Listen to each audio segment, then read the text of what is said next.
best bites forever.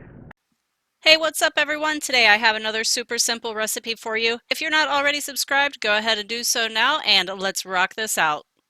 In my pot here, I have about a tablespoon and a half of olive oil along with 1 cup of onion. I am sauteing that onion around just for a few minutes before I add in my garlic. I probably put about a tablespoon of garlic. Of course, you can adjust this to your own taste as always. The next thing that I'm going to do is add a little bit of kosher salt and pepper. You know that I like to add my salt in layers, so that was probably a half of a teaspoon or so going in. For this recipe, I'm using white pepper because we're doing a white chili, and that way you don't have the little black flecks floating around in there. If that doesn't bother you and you like the black pepper more, go for it. The next thing that I'm adding in is a 4-ounce can of the mild green chilies. You could do the hot ones if you'd like to spice it up a bit.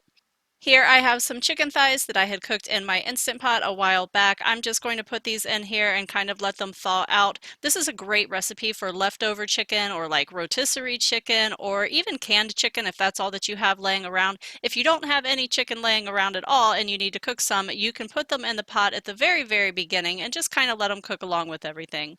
I've also added in a can of diced tomatoes along with a can of Great Northern beans. If you don't happen to have Great Northern beans laying around, you can replace these with any kind of white bean or even a red bean if that's all that you have. I know we're all on lockdown right now, so feel free to substitute those beans. So here I have my spice mixture. I have a half of a teaspoon of coriander, 1.5 teaspoons of cumin, and a teaspoon of chili powder. I'm going to put all these measurements down below, everyone, so don't worry.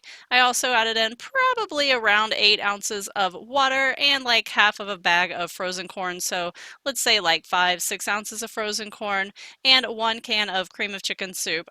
I've actually never tried this particular brand of cream of chicken soup, so I'm kind of hoping for the best, but I'm sure that it's going to be totally fine, and as you would have it, it is totally fine because I've already eaten this and it was delicious. The last thing that I'm going to add in is 1 cup of cream, and then I just want to stir this in really good and bring this recipe up to a simmer. Go ahead and let this cook for probably like 10 or 15 minutes just to let all of those flavors infuse with each other.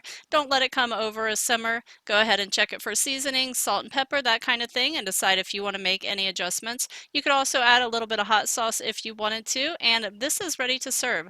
I served mine with a little bit of pickled red onions and pickled jalapenos. Of course, I will leave links down below to both of those recipes. Hey, if you haven't subscribed already, go ahead and do it now, and I will see you guys in the next video. Happy cooking, everyone.